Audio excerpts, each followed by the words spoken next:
नमस्कार, सत श्री अकाल, राम राम साहब, हमारी वड़क्कम नाम आप सभी का ऑल्टरनेट मीडिया में फिर से स्वागत है। हमारे साथ जुड़े हुए पीवीआर नरसिम्हा राव साहब और मुद्दा बहुत इंटरेस्टिंग है। आज हम बात करने वाले हैं रीबर्थ के बारे में, पुनर्जन्म जिसको हम कहते हैं। And how this subject started is there was a news about a girl from Gujarat. She stays in a belt where there is no Hindi at all. And she speaks Hindi all of a sudden, and the parents are surprised. She's born here. She's never been out of the town, out of the village. How come she's speaking Hindi? And then she speaks about her past life, that she died in Bhuj during the earthquake. And this video goes viral, and we are like, how does rebirth and things like that? So I was talking to Anna, and I was like, Anna, let's do a show on that. Anna, a very warm welcome on the show. Thank you. Thank you very much. It's very nice to be on the show back. Let's cover various aspects related to rebirth. In Hinduism as well as various dharmic religions like Buddhism, Jainism, etc., rebirth is a very central concept. We don't think that this life is all that is there. We think that there were previous lives and then there are going to be lives after this life. So this is a very fundamental idea. And coming back to the story that you mentioned, I believe the name of the girl is Daksha. She's from a village near Palanpur in Gujarat. I think 3 or 4 years old. So suddenly she remembered her previous life. She was in Anjar in the Kutch region. She died in an earthquake when a roof fell on her, and she recollected some details, and she said that she was going to a Bal Mandir kindergarten, and she interestingly she didn't know the names of her parents, but she knew that they worked at a chocolate factory. So there were some details that he provided about her previous life, and she started speaking Hindi even though her parents and, like you said, nobody in that village speaks Hindi. She started speaking Hindi fluently as though she had known that language for a long time. So the thing is, obviously one possibility is, skeptics can question it, but one possibility is she just remembered her past life and some incidents from the past life. And one interesting thing is, there are actually, this is not a singular example. There are many such examples of people who remembered their previous life, that they were so and so person in a previous life, they died in so and so manner. And there is actually a whole book on this by Sri K.N. Rao, a great astrologer. K.N. Rao, he wrote a book called, I think it's called Karma and Rebirth in Hindu Astrology.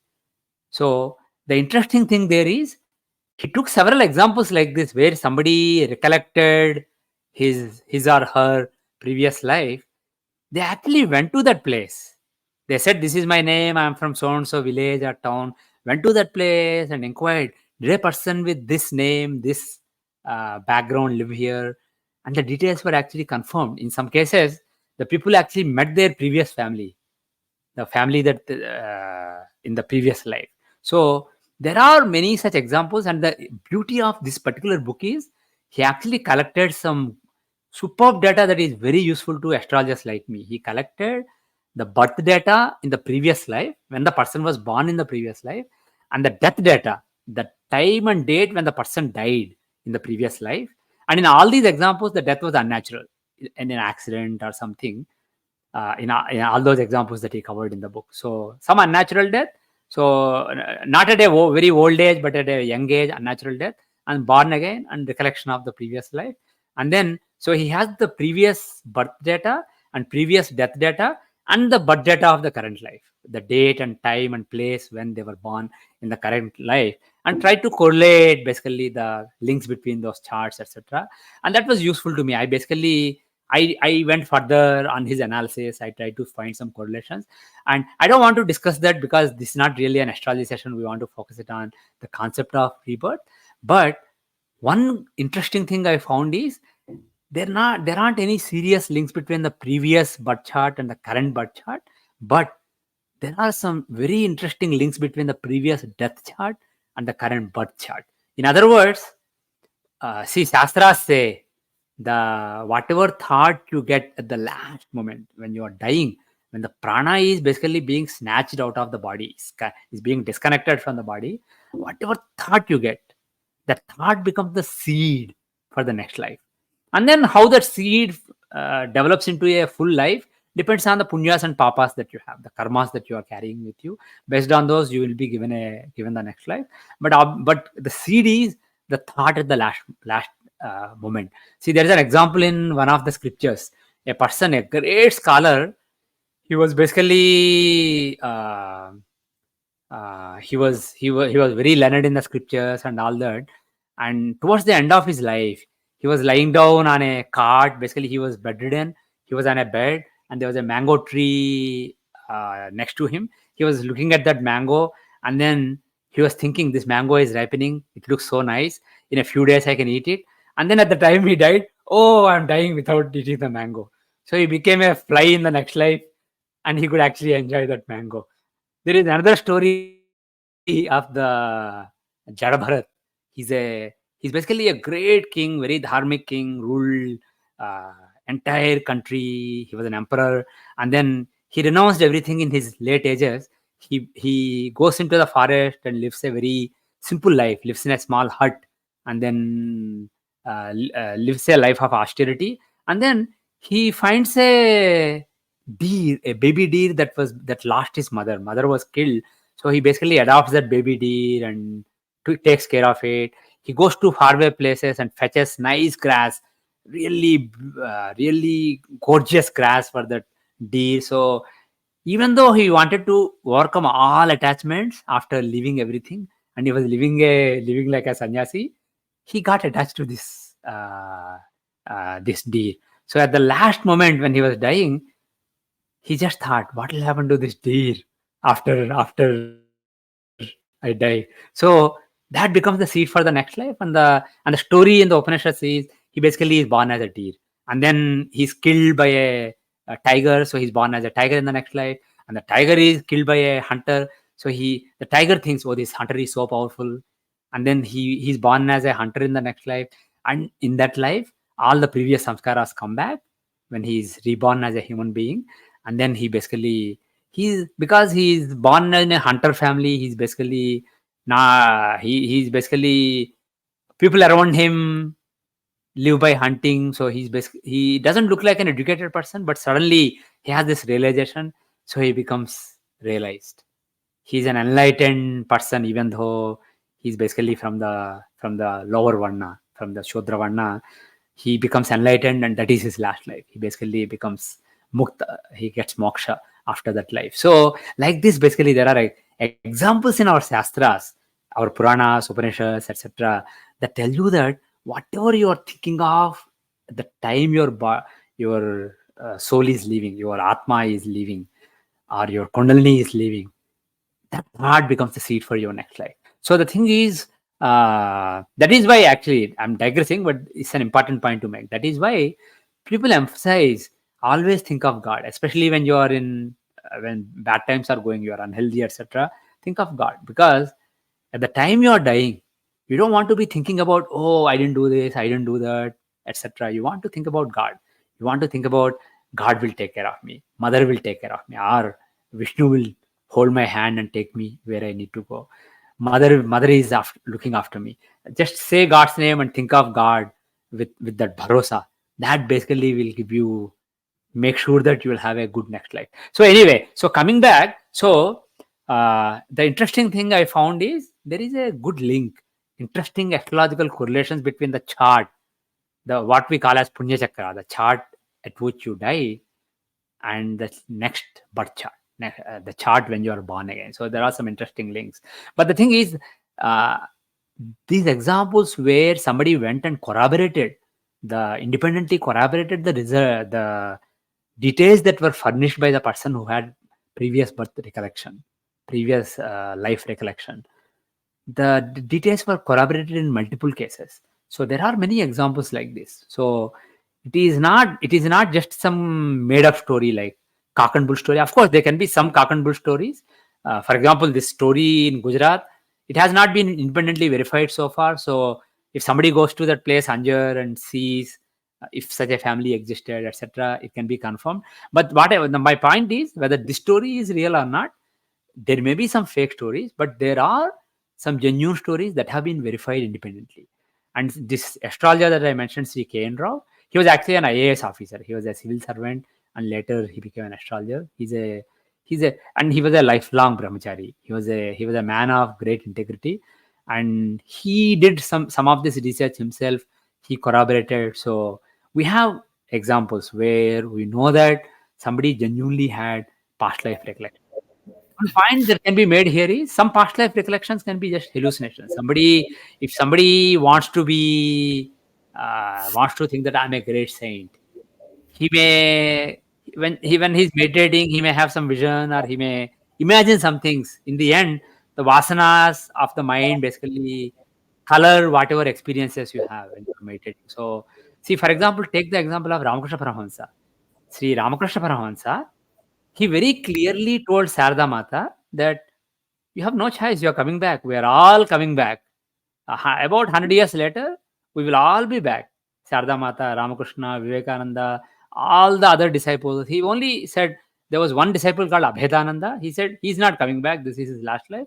But everybody else, we are coming back to do another Leela. And this time people will get moksha en masse. So the thing is, after he said that, there are multiple saints who claim that they are Ramakrishna Paramahansa's reincarnations. So at least two or three, I believe, have said that they are Ramakrishna's reincarnation. For all you know, definitely, if one of them is the correct reincarnation, others are not. Others are basically imagining it. And for all you know, all of them may have imagined. None of them may actually be the incarnation of Ramakrishna.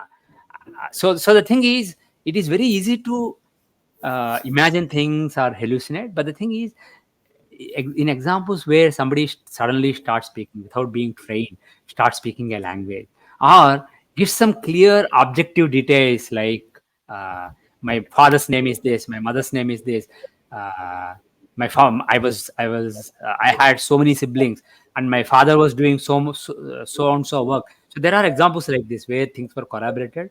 They went and checked, and they indeed realized that there was a person like that, and he died in an accident, and all the details were right. So there are multiple examples like this, which basically make us, at least those who believe in rebirth, the concept of rebirth, you should tell us that these examples basically they are very, very, very, very, very unlikely to be made up.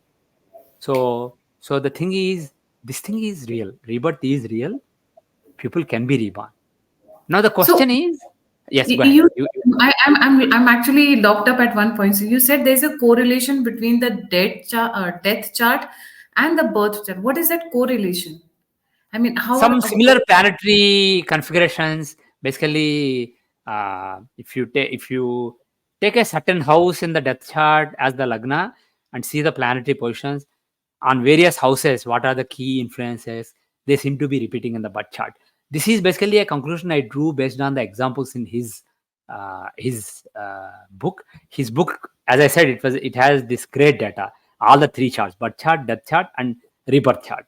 So all the three charts were given. The date, time, and place were given for all the and there were, I forget the exact number, but there were some up to 10 examples, 9 or 10 examples there.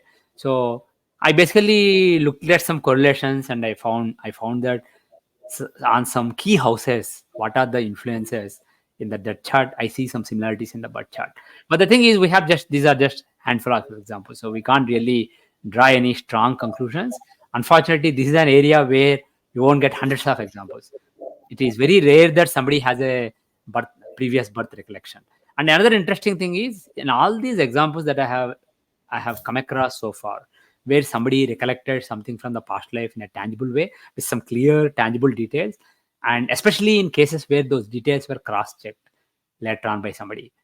In all these cases, and by the way, somebody may say somebody visited the town and basically they got some details, they were furnished those details.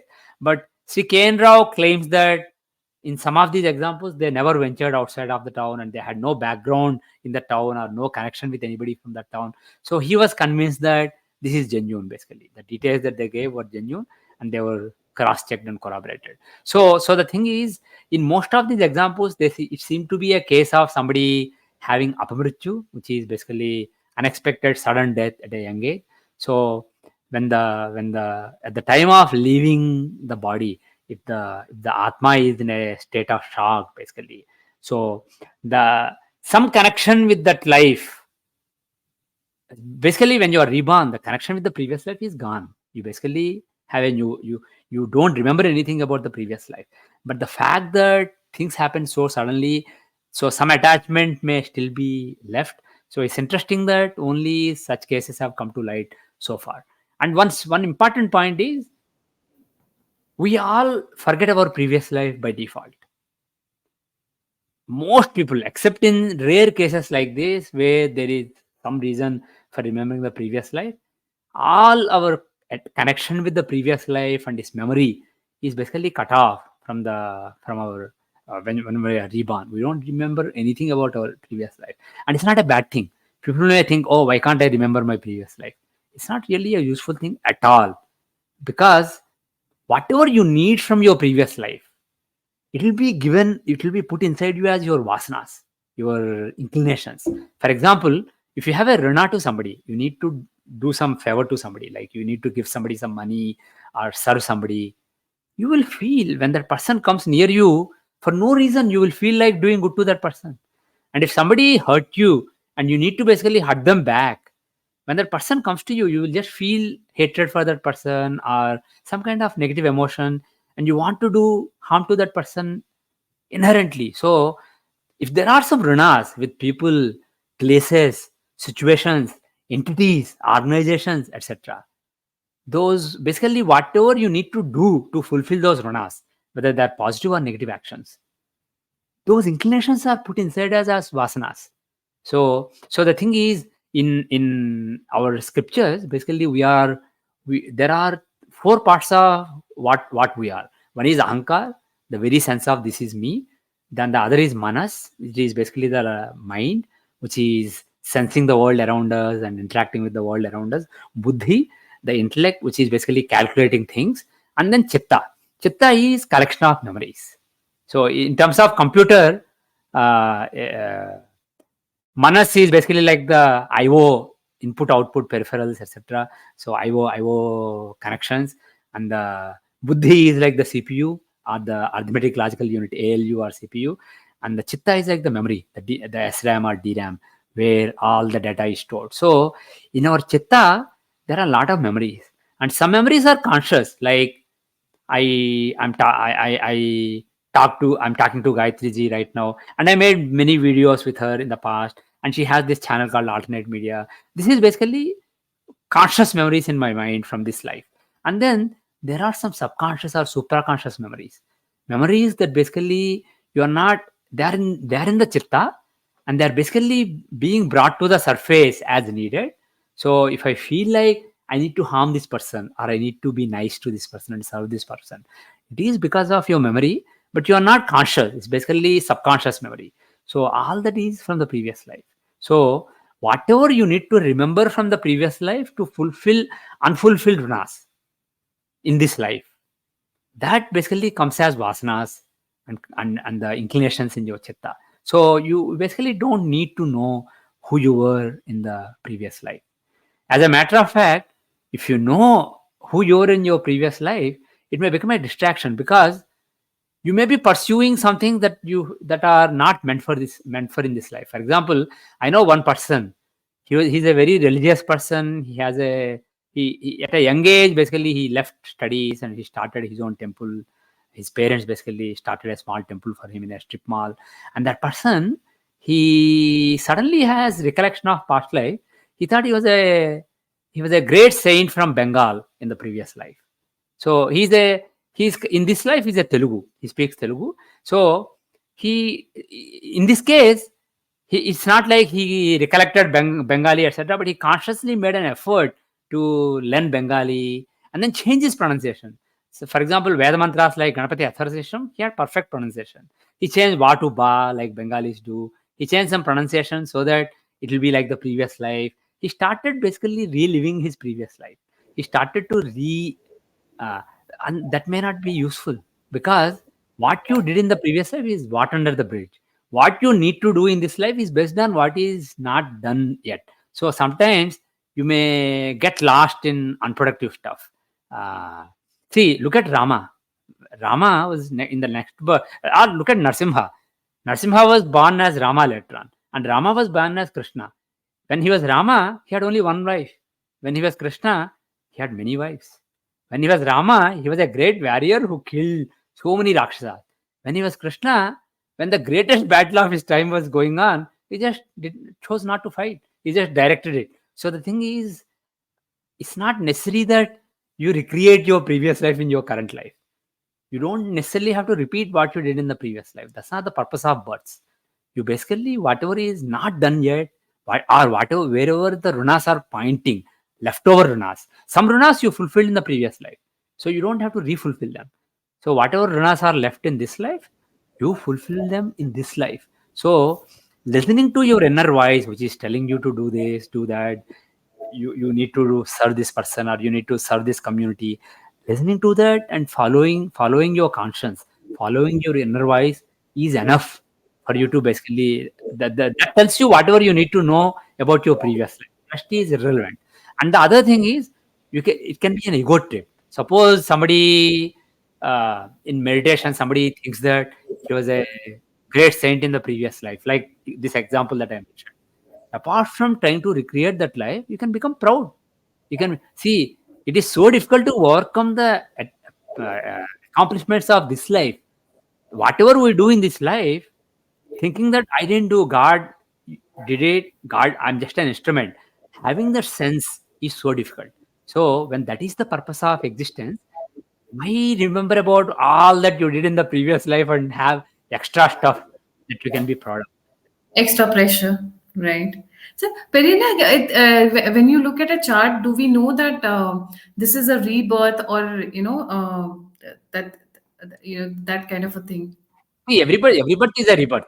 I guarantee you, nobody here is a fresh soul coming just from Vishnu, Vishnu just being born for the first time, But or but from in Brahman, Hindi they basically a say soul carved out. this is an old this is a old soul. That the term they use. Right. This is an old soul. Yeah, Right. yeah. Some people, there is this notion. See, from Brahman, the undivided self or Atman, souls are coming. So some people say this is a Treta Yuga soul, this is a Dwapara Yuga soul, this is a Kali Yuga soul. This like that. Basically, there is that concept. It's not very easy to decipher from the horoscope. I'm not aware of any reliable principles from the horoscope. But the thing is, in general, people who are more spiritually evolved, Vimshamsa is a chart that shows one spiritual evolution and also the spiritual progress in this life. So if somebody is very spiritually evolved, it's likely that he's an old soul. So that way we can subjectively decipher, but there are no reliable principles to know way how old a particular soul is. But what is important is, it doesn't matter whether you went through million lives or you went through only 10,000 lives. What is important is what is left over.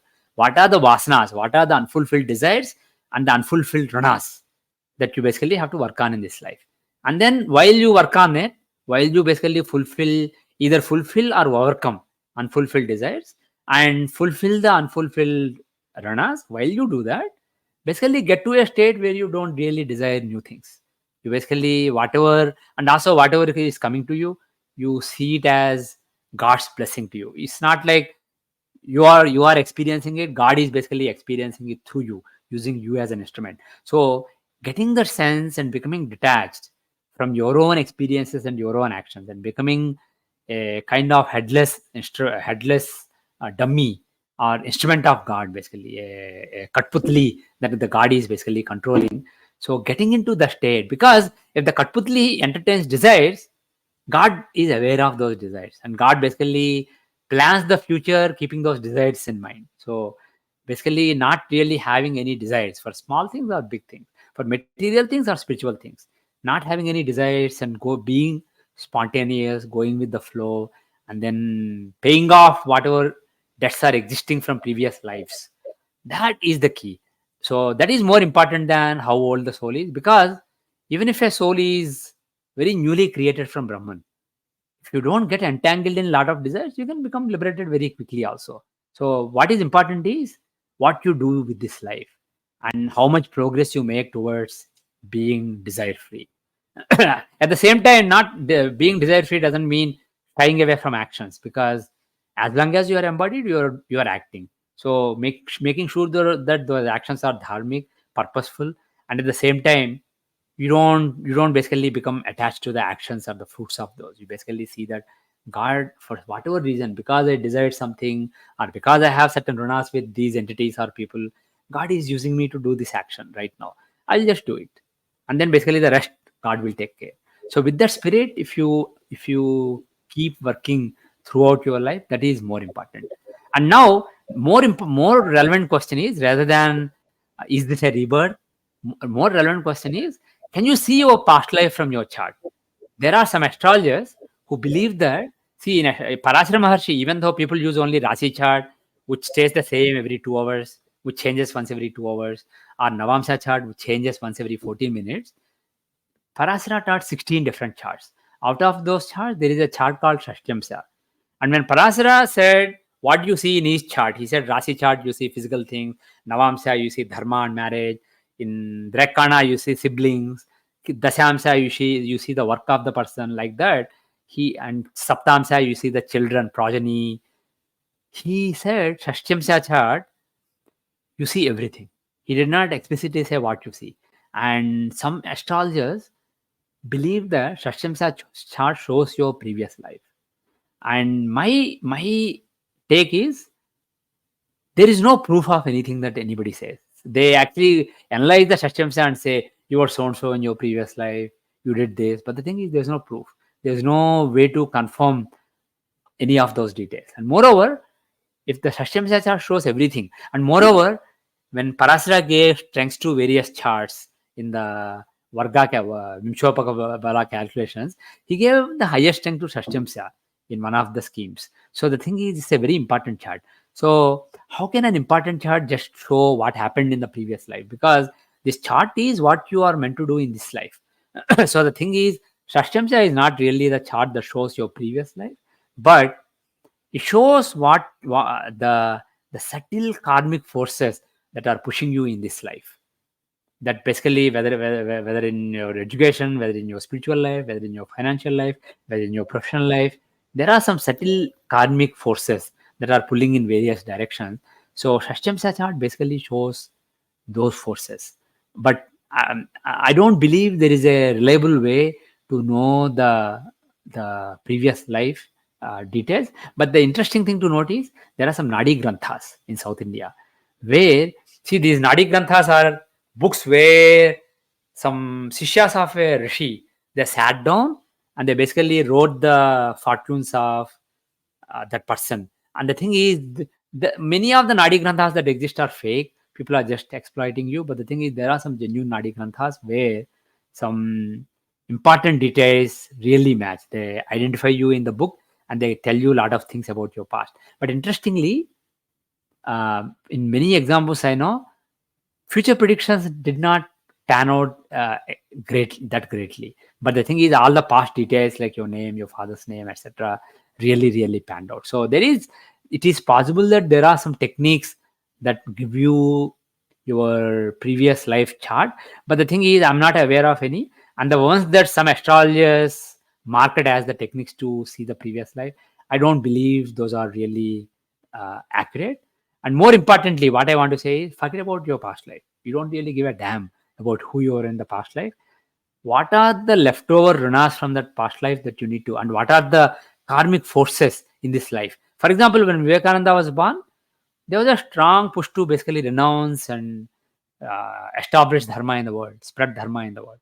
So that basically is so subtle that apart from various of these other charts, it must be in the Shashtyamsa chart, the most important chart. And indeed it is. So like that, what is the subtlest thing that you are really meant to do in this life? That is more important than, and then going with the flow is more important than knowing anything about your past life. But the thing is, knowing that there is a rebirth gives you confidence that if somebody does injustice to you, it will not go unpunished. It will get punished in the next life. So you don't have to worry about punishing them back. You just mind your business, you find your own peace, and whatever your conscience is telling you as your dharma, this is what I need to do. You just do it. You don't get caught in these temporary, transient emotions, and then have faith. And moreover, your own karmas will be pure because you know that there is a rebirth. If you hurt somebody, you do something unfair, you will be punished for that. So the belief in rebirth is very useful for leading a meaningful life. So that is why it is a very important concept in Sanatana Dharma. And then examples like this, they are very rare for a reason, because most of the times it's a distraction to know anything about your previous life. But God is God is kind and gives us some convincing examples like this, where we can get some confidence in the whole concept. And it should be that confidence should be used to basically engage in the right actions and be afraid that you will get a bad birth next life. Right. So, how do we get to know from the Kundli that this is the last birth? Like, for example, somebody close to me, I showed the chart, and the astrologer immediately said, "Oh, for this child, it's the last birth." It's like that. Yeah. G. Yeah. There are some principles that Parashara gave in Brahat Parasara Horasastram. Like, for example, if Ketu is in the 12th house, Ketu is the planet of moksha, whereas uh, 12th house is the house of moksha. Of course, it's also the house of losses, but the thing is, moksha is nothing but losing everything, losing your identity, your own identity that I am doing, I am experiencing, I am the master, I have all these abilities, I am doing these great things. So, losing all that. So, basically, that giving up, the complete giving up is 12th house. So Ketu in the 12th house, but the thing is, so many people are born with Ketu in the 12th house. I mean, I'm born with Ketu in 12th house, and basically 1/12 of the charts have Ketu in the 12th house. But the thing is, there are other concepts like, are there any aspects? Is it pure? Uh, is the Lord basically unafflicted? So there are other modifying concepts. But my 2 cents is, there are some guidelines that can tell you that somebody can get moksha, but it is very unlikely for anybody to be getting a moksha in this age. 99.999999999% people are going to be reborn. So all these combinations that are given, even with qualifications, they become like 1/12 probability, or 1/12 times 12 times 12 probability. So they become, basically, they are more common than what you would expect logically. So, but what it may mean is, see, I always keep saying astrology is probabilistic. It's not a guarantee. So if somebody has Ketu in the Moksha Sthana and he is unafflicted, and the Moksha Sthana Adhipati is also, the Lord is also unafflicted, perhaps they will make some progress towards moksha in this life. They will develop some detachment. But maybe not necessarily the next life, but basically something along those lines. So the short answer is yes, there are some principles in Shastras, but I will take them with a pinch of salt. Just because you have it, don't basically don't celebrate that. Okay, this is my last life. Great, I'm not going to be born again. Just take it that you are meant to make some future progress. So that's it basically. So it's always good to take all these thumb rules, because they are all probabilistic, with a pinch of salt. Another aspect is, some people say, I don't want to be born again. I hope this is my last life. One thing I want to say with lot of confidence is, you don't escape the cycle of births by being afraid of the cycle of births. You become moksha is not basically disgust for the world. Moksha is absolute indifference to the world, and not a negative indifference. It's indifference with respect to the total surrender to the Almighty, who is running this whole universe. So if I say, God, please make this my last life, it's unlikely that I will not be born again. On the other hand, somebody who says, Mother, I don't care whether I have another life or million more lives, but make me basically just be with you always. That person may be more likely to get moksha than somebody who's basically doesn't see. Vivekananda famously said, until the whole universe is liberated, I'm not liberated. So the thing is, see, the whole concept of moksha is interesting. You get moksha and you merge in Brahman. Okay. But Brahman is always basically in churn. In other words, this whole universe is coming out of Brahman and merging back in Brahman during Kalratri and coming out again. So when you merge in Brahman, what exactly does it mean? So the thing is, this is a whole complicated philosophical topic. The thing is, moksha is something that people fancy about, but real moksha does not come because you fancy moksha or you're disgusted with the world. but you just go through successes and failures, fame and bad name, money and poverty, health and disease. You basically are one minded in all these. You take everything as a blessing of God to you. And then whatever you are doing to others, you just spontaneously, whatever you are in a position to do and whatever you feel like doing comes from within, you just keep doing those actions. But you don't think that I did it, so I deserve something in return. You just say, this is my offering to God. So whatever you do is an offering to God, and whatever somebody does to you, whether good or bad, is basically blessing from God. So being in that spirit 24 by 7, and then that is moksha. That's not easy. So the thing is, knowing whether somebody is destined for moksha or not is really not that useful. But there are principles, and they involve Ketu's link with the 12th house. Ketu's link in the 12th house. Ketu Yes, being in the that's 12th, yeah. yes, that's how. It's just a very interesting topic. I think, sir, I'll take it up again in a very different format. But because Mhm. cycle of birth and death, birth and rebirth, it's so interesting. And there's so many stories, people who have come back, people who have been hanging between life and death, Mhm. and then they have taken birth, and then they come and tell where they were, which trance state they were. They have seen the doors of hell, or the heaven, whichever Heaven, yeah, yeah, or karmas. the state of oneness, Hmm. basically the one cosmic consciousness. They basically merged in it shortly and then came back and basically recollected that. There are examples of that also, yes. And then there are examples of people who saw beings, different beings, and then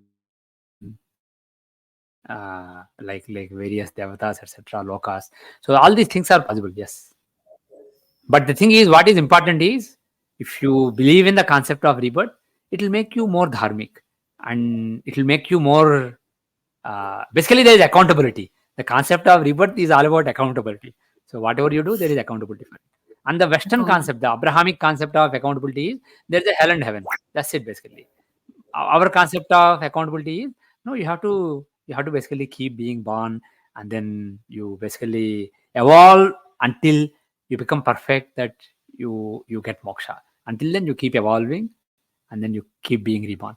If you look at it logically, see, if there is a young baby who's basically killed, when the baby is just a few hours old in a war or something, or brutally killed, where will what is the punya versus papa, the sin of the baby, and where the baby will go? Like, you think that there is only one life. What is the purpose of? There is such non-uniformity, such inconsistency across lives. For one person things come so easily, another person things come so difficult. So having a concept of rebirth, and basically some kind of continuity in your karma, in your punya, and then basically you sow what you reap what you sow. So basically that will makes only sense if you believe in rebirth. So it makes a lot of logical sense, but the thing is, when there are explicit examples like this, that reinforces the faith of people. Right. We have seen the. In fact, there was a story. I don't remember which part of India. There's a boy who's around. I think it's the same guy whom I'm flashing on the screen. He Uh-huh. takes his parents, the born where he's reborn. He takes his parents. He Mhm. says, "No, I'm reborn," and they're like, "No, he's just kidding, some fantasy or dreaming or some imagination kind of a thing." Then he says, "No, I'll take you to my previous life parents' place." And then he goes there and he tells them which the place where he has never been in his life, house he has and shop he has never visited, and then he tells his previous life parents that he's reborn. His name was Balraj, and this story was very popular. I think almost 2 years or 3 years back. Yeah, It yeah. it So came there have trend. been stories like this. There have been multiple stories like this, where things have been corroborated, and in some cases, basically, it has been it was pretty well established that that person had no visit or no connection with the previous place in this life. So there are very credible examples like this. So multiple examples, not just one. Thank you so much Periyana for joining. जाने से पहले सभी viewers से request है, please don't forget to like, subscribe and share the all neat media. PVR Narasimha Rao sir also has a channel. I'll put the link in the chat box. I'll pin it so that you can easily find it and join, like, subscribe and share his channel also.